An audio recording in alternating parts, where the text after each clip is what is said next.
Welcome to This Explainer. Today, we're stepping into the shadows of one of the most polarizing and heavily scrutinized studies in the history of psychology, the Stanford Prison Experiment. We're going to look closely at the deeply corrupting influence of power and how rigidly structured environments can completely overwhelm our individual morality. It's an absolutely fascinating and frankly chilling narrative about human behavior, a place where the line between ordinary everyday actions and extreme cruelty just completely breaks down. Let's get right into it. What if the most dangerous prison in history was never built to punish criminals, but to study how fast normal humans could become monsters? This wasn't a real penitentiary designed to lock away society's worst offenders. No, its entire purpose was psychological observation.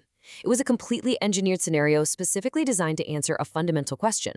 Just how quickly does the human mind adapt and potentially warp when placed inside a highly specific, rigidly controlled power structure?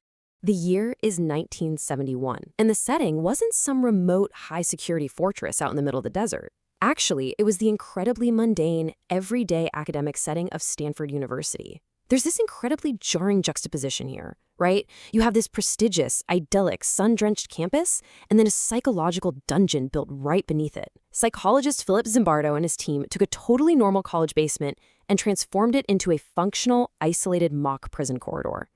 They were setting up a study that would fundamentally shock the world and alter our understanding of human behavior forever.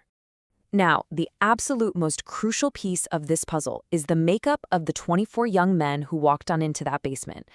If you're building a fake prison, you might naturally expect to bring in participants with a history of behavioral issues, right? Maybe some aggression, but no way. These volunteers were specifically pre-screened. They were chosen entirely because they had zero prior psychological issues, absolutely no criminal backgrounds, and no medical conditions. They were clinically completely normal, just 24 typical college students who volunteered for a standard, paid academic study. Okay, let's dive into this. The completely arbitrary division that catalyzed the whole shebang. These 24 perfectly normal students were split into two distinct groups, guards and prisoners. And what's absolutely crucial to remember here is the utter randomness of this assignment. Literally, a simple flip of a coin decided who would be handed absolute, unquestioned authority and who would be entirely stripped of their autonomy. They were stepping into totally opposite, life-altering roles, basically just expected to play their assigned parts for a temporary 2-week simulation. This timeline brilliantly illustrates the terrifyingly rapid escalation of that environment. You see, the degradation didn't take months or years of institutionalization to show up. The very first cracks in the participants' ordinary behavior began to show mere hours after the experiment began. Just hours. From there, the behavioral changes escalated exponentially, with every single passing day. Sure, the physical environment was entirely artificial, but the psychological reality and that escalating tension spreading through that basement, that was undeniably real. As the days wore on, a profound psychological phenomenon really took hold: de-individuation. The guards were stripped of their personal names, outfitted in identical khaki uniforms, and given these reflective, mirrored sunglasses, which made them lose their sense of personal accountability. Those sunglasses are absolutely key because they prevented eye contact, completely removing a critical layer of human empathy and connection. This anonymity gave them a literal shield, allowing them to lean fully into the cruelty their roles seemed to demand. Men who were mild-mannered volunteers just hours prior were now wielding artificial authority to inflict very real emotional violence.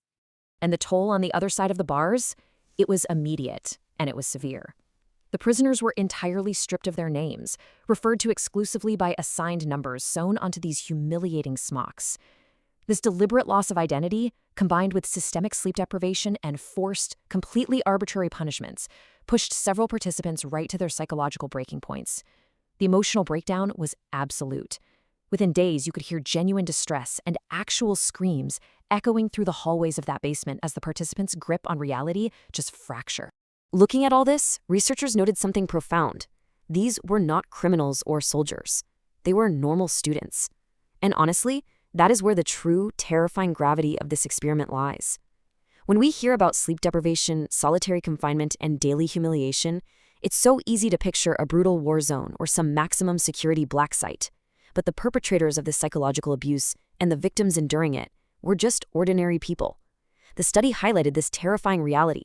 Extreme behavior doesn't always require an extreme personality. Oftentimes, it just requires an extreme situation.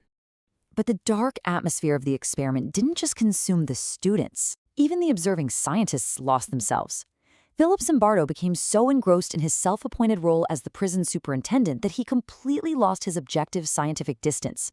He was sitting there, watching severe psychological distress unfold in real time on his monitors, yet he became so trapped inside the illusion of the power dynamic that he just allowed the abuse to continue.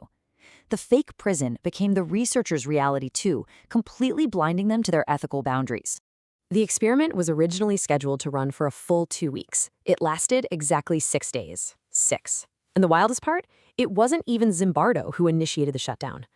It took an outside observer, a researcher who also happened to be Zimbardo's girlfriend and future wife, Christina Maslach, to come in, witness the horrifying conditions in the basement, and completely break the spell. Her intervention really highlighted how deeply a corrupting environment can compromise literally everyone inside it. It took an external reality check just to prevent permanent psychological damage. The ultimate takeaway here fundamentally shifts how we view individual morality, and it exposes the incredible fragility of human nature. The Stanford Prison Experiment suggests that our behavior is heavily dictated by the systemic environments and power structures we inhabit, rather than just our internal, built-in dispositions. It proves that systems and assigned roles can easily, almost effortlessly, overpower an individual's personal moral compass. Under the right conditions, ordinary, perfectly nice people can be pushed to commit extraordinary harm when the environment demands or even just permits it. Which leaves us with a final, very chilling, lingering thought. If you were put down in that Stanford basement under those exact same systemic pressures, what conditions would it take to reveal a completely different, darker side of your own psychology? It's a heavy question, but one that forces us to critically examine the systems we participate in every single day. Thank you so much for joining me for this explainer. Keep exploring the fascinating, sometimes frightening depths of the human mind, and I'll catch you next time.